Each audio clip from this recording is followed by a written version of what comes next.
Ang uwan nga miigo sa lungsod sa Sugod, Cebu, ikatandi sa usa ka buwan nga natigom sud sa usa ka buwan na matud pa sa Pag-asa Visayas. Buhawi kaha ang hinungdan. Sayro nato ang pagpasabot sa Pag-asa, pinaagi nining maong report.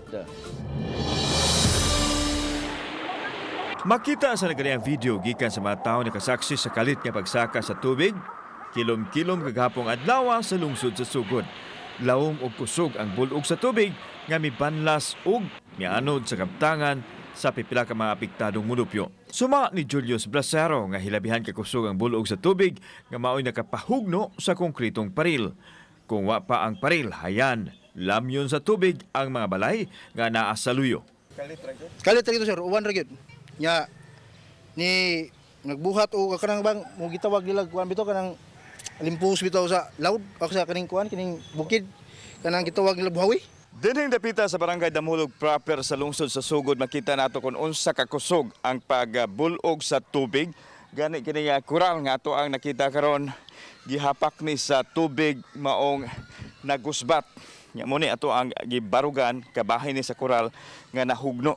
Samtang makita usab nato kung unsa ka kusog sanglit kining area diri kanhi plain pero gikankan o gikaut ni sa tubig baha. Gipadayag sa Pag-asa Visayas, usa ka severe thunderstorm ang nasinati sa madapit sa amihanan, lakip na sa lungsod sa Sugod kagahapon sa hapon. Dili pa sila makakumpirmar kung buhawi ba ang nakaingon apan posibleng mahitabo kini sa panahon nga adunay thunderstorm.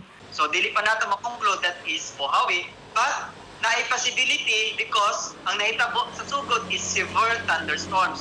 Gihulagwa ni Engineer Chumer Iclarino sa Pag-asa Visayas nga hilabihan kadaghan sa tubig ang gibubo sa lungsod sa Sugod kagahapong adlaw. Mitala kini og 67.5 millimeters o 337,500 barrels per square kilometer sulod lang sa kapin sa usa ka oras. Mas taas kini sa natala sa Pag-asa ni atong buwan sa Marso nga adunay kapin sa 63 millimeters. 337,500 ka barrels per square kilometer. So kana maka-cause talaga siya ng flash floods or matinding pagbaha. Kauban si Cleofer Lumayag, ako si Alan Domingo. Balitang Bisdak.